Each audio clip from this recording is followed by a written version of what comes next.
Good morning, Jupiter. Thank you so much for joining me on a Wednesday, even though today is Monday. I don't know. I can never lie about that. Right? Okay, so I'm here with Jessica Strange. Yes, that is her real last name. And a huge shout out to Kelly because she nominated Jessica for me to come down and totally exploit her salon, which is fabulous. So hang tight because we're going to watch this reel. We're going to get some hair done. We're going to talk. We're going to look at the shop. We got a lot going on, so stay with it.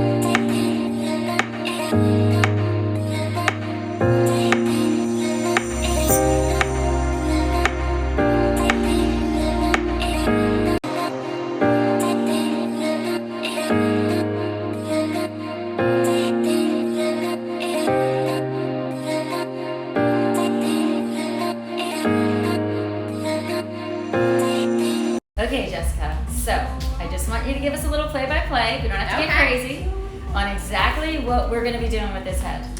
So we're just looking for minimal sun-kissed highlights with your hair, just so you can have that low maintenance, easygoing look without coming in all the time and being a slave to me, but you want it to look really natural. So what I'm going to do, or what I've been doing, is kind of following the shape of your natural hairline, and I'm making sure I'm putting the brightness in all the right spots, and just so we don't have to go crazy with the highlights, but when you see them and each way you flip your head around, you have a little bit of love all over. Okay, and one thing that you had mentioned to me, and again, I don't see a salon very often, however, there was a technique that you talked about I'd never heard of before, where you said you were going to do a balayage on top of foils. So this is almost like an artistic approach because you're not just simply grabbing some foils, putting some color in, and having it obviously look amazing because that's what I've always had, and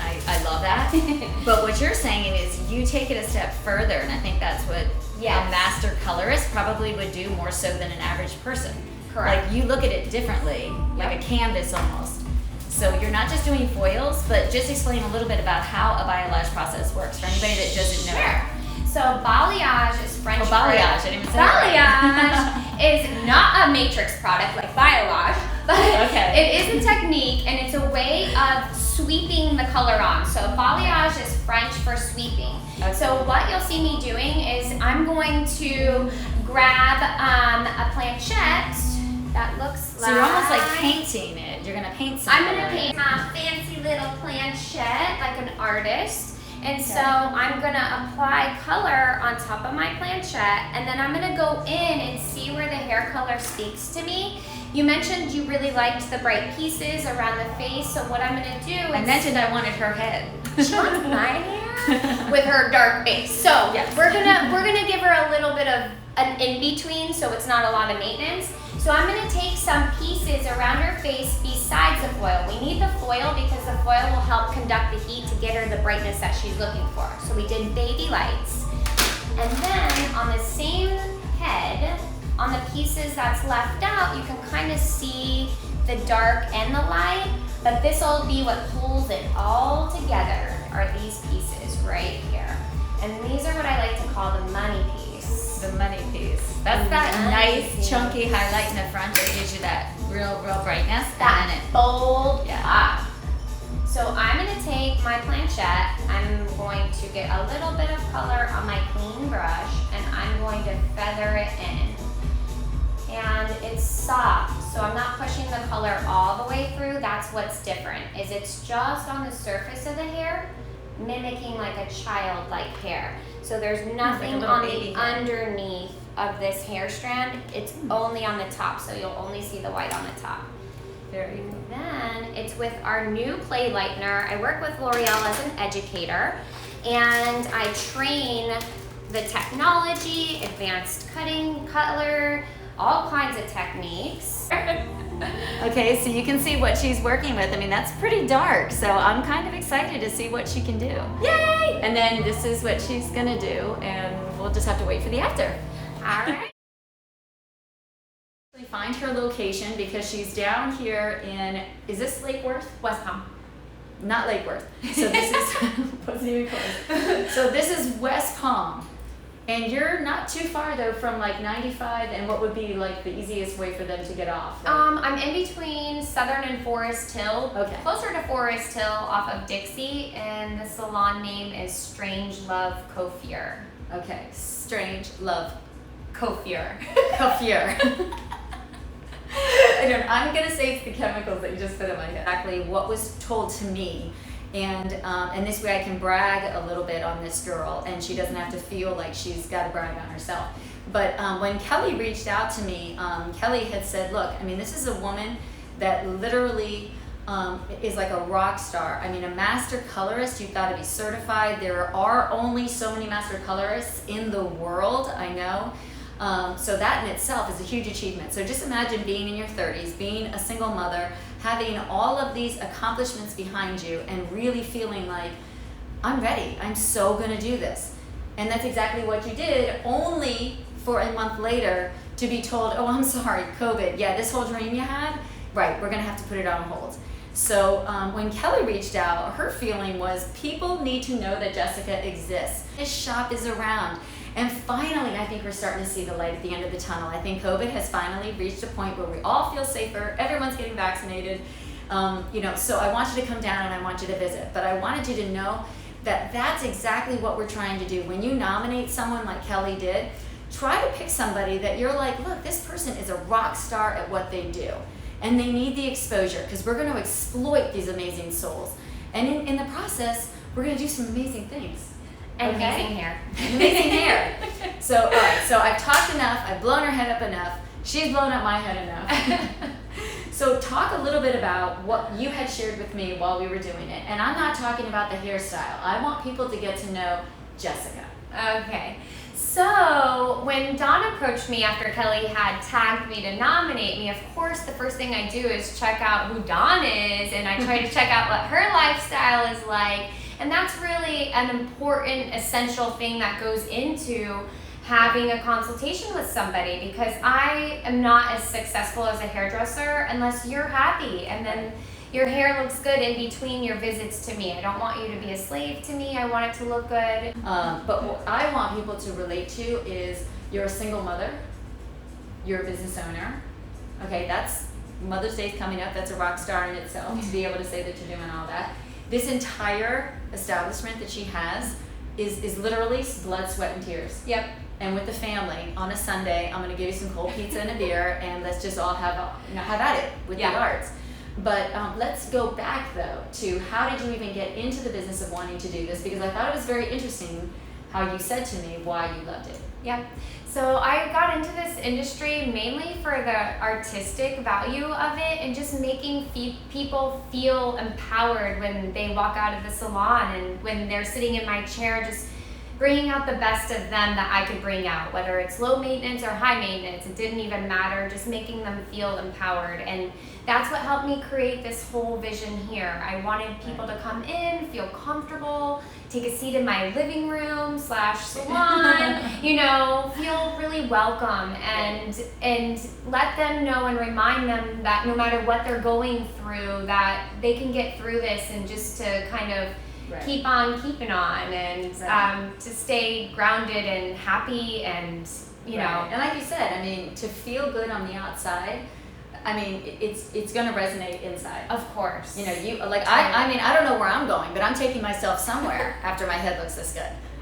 Whether I might take myself to drinks. Yeah, exactly. Okay, but here's the thing though. What I want people to understand though is, to me, being someone that knows nothing about hair, to say that you're a master colorist, I don't want that to go by the wayside. I mean, did someone approach you and say, you know what, you've got incredible skills, I need you to be on our team? Because just so you know, a master colorist means that maybe you're 1 out of 5 that's certified in the state by the company itself, in this case L'Oreal. Yep. And she travels the entire country to teach other business owners how to get heads like this. Yes. So how did you get into that? So I started off shampooing heads at 14. I just wanted to make money, and I got a job. My mom, I just didn't come home from school one day, and she's like, "Where are you?" And I was like, "I'm at work." And she was like, "What?" And I chose the bus stop that dropped me off at the closest location that I could walk to the salon, and I, was making that cash money and got addicted to how these women felt. And Right. at the time, it was mostly mature women, but they were just so happy to come in and like even happier when they left. And that was infectious. I needed that in my life.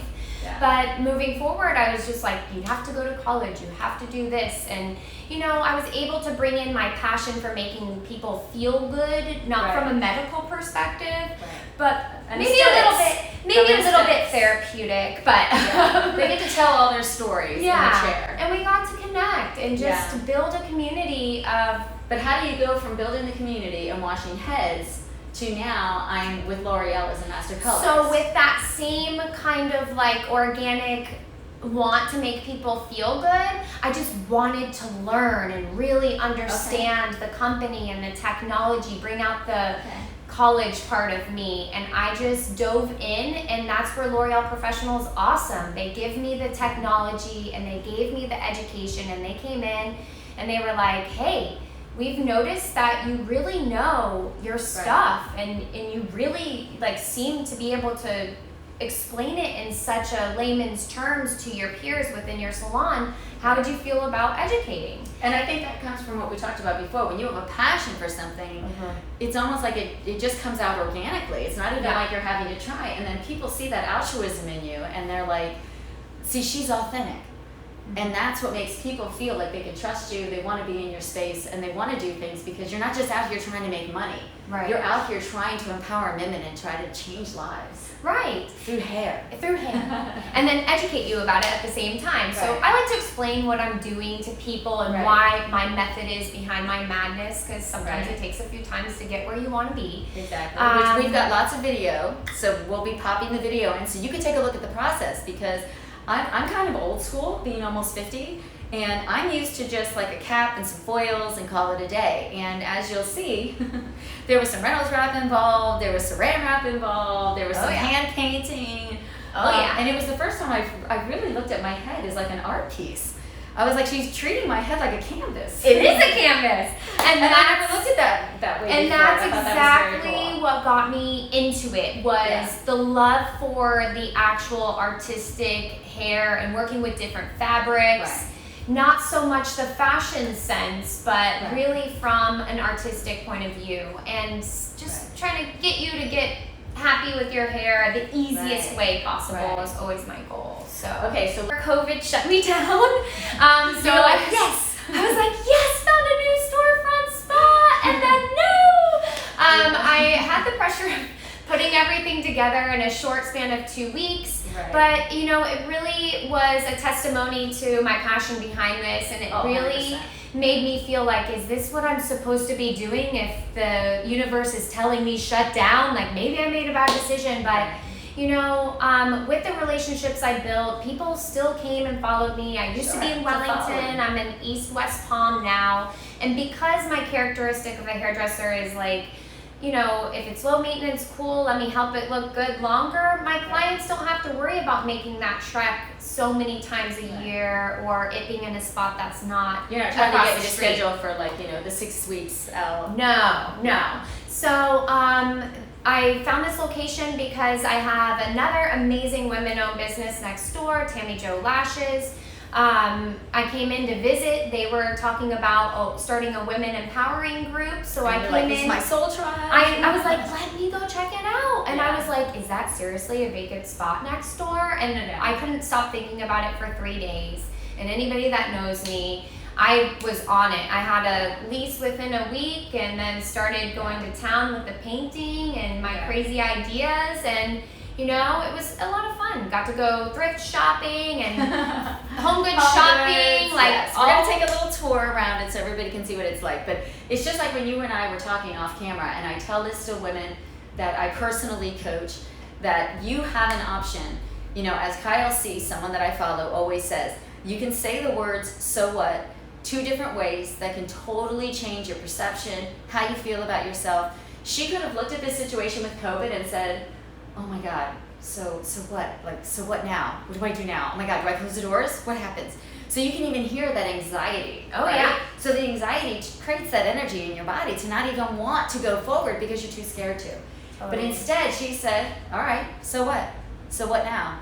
Mm-hmm. Dad, let's get some paint. Yeah. Mom, grab the brush. Yep. So again, it almost lent itself to maybe this space wouldn't look as awesome as it did had you not had the opportunity to do what you wanted because you were forced to, right? So you put more of your energy into creating the space that you wanted people to feel good in, as opposed to just rushing. Absolutely. You know what I mean? So I think, in a way, I'm not going to use the words blessing in disguise, because I know a lot of people that have businesses would be like, yeah, it was no blessing in disguise. That here. So what can people come here for? Is it strictly hair color, not perms or cuts, or I don't see? Here's where I'm lost, because what else do you do with hair? I specialize in shaping hair, so I do hair cutting of all textures, from very straight, fine, no hair to very coarse, curly hair. Is that also ethnicity? Because like I'm Puerto Rican. Also ethnicity. Okay.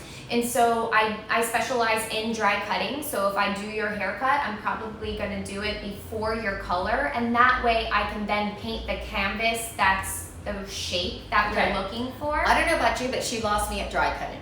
So what is dry cutting? Dry cutting is you come in, and what I do ask is that your hair is left in either the texture and the style that you normally keep it in. So when you come in and sit in my chair, it doesn't have to be clean, but as long as it's how you normally wear it. So you get a vision already of who I am as I'm even sitting in the chair. Exactly, and that way I can cut your hair to the shape that you normally wear it. You have here, which obviously I don't need, but for anybody that does, you do hair extensions. I do. And I thought what was unique about your style, because I've seen the ones that are glued in with like this hot stuff, I've seen it all over YouTubes and whatever. You do a technique where you're almost like sewing it in. Yep, it's called a hand-tied weft. And so you can utilize the client's natural hair to create an anchor, and then I stitch in the human hair wefts, as we call it, and it just really depends on what you're looking for, whether it be length or volume. The reason that I do these interviews is not just to, say, hey, this is an amazing soul, but to also lend itself to you guys that are out there, because I think the only way that we're going to grow as women-owned businesses is to not envy each other, but to grow with each other and create a soul tribe. So you can say, well, you know what? Get my lashes done by Darby. Get my lashes done by Tammy Joe. Go and have my hair done by Jessica. Yep. Get my wedding photos done by Norma. And that trickle effect becomes a waterfall of just strong, loving women. Yes. Giving back to women. I agree. So, personally, I don't have children, but my brother has kids. I love the fact that she's going to be able to watch this one day. Yes. Right? It gets me choked up because it's coming on Mother's Day, but she is going to be one day saying, my God, that was my mom. Yeah. And you're going to be able to look back at this and be like, you know what? There were a lot of reasons why I shouldn't have, couldn't have, and wouldn't have. Oh, totally. But I did it. It's here and it's happening.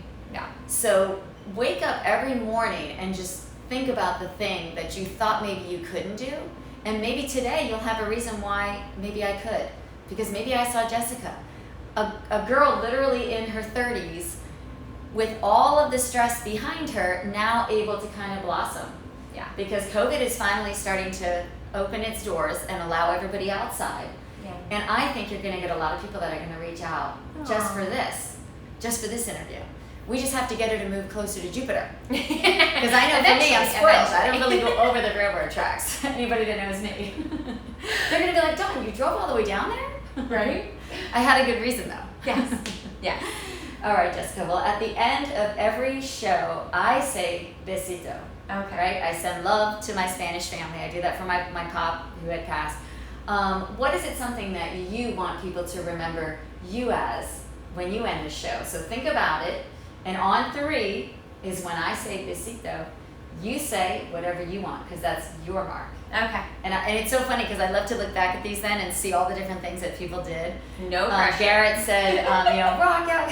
Yeah, whatever you want to say. So like I'm doing the kisses, he's throwing fist pumps. It's whatever you want to say. But I really feel like it's that one thing that people will recognize you later for. Like now, every time I see Garrett, I think of him fist pumping. Yeah. It's just infectious. So, all right. Well, thank you so much for joining me, because I know, again, anybody could be doing anything else, But instead, you guys are watching my show, and I just so love it. And I'm going to continue to do this. I'm going to continue to expose all of my local people, all these amazing souls, in hopes that, I don't know, we generate new wealth for women. And I don't say that in the sense of just, get them a job. No, I want women to be badass boss ladies. And I am going to help you get there one step at a time. Or in this case, one hair at a time. One hair color at a time. Right. All right, guys, thank you so much for joining me. On 3. 1, 2, 3. Don't be a stranger.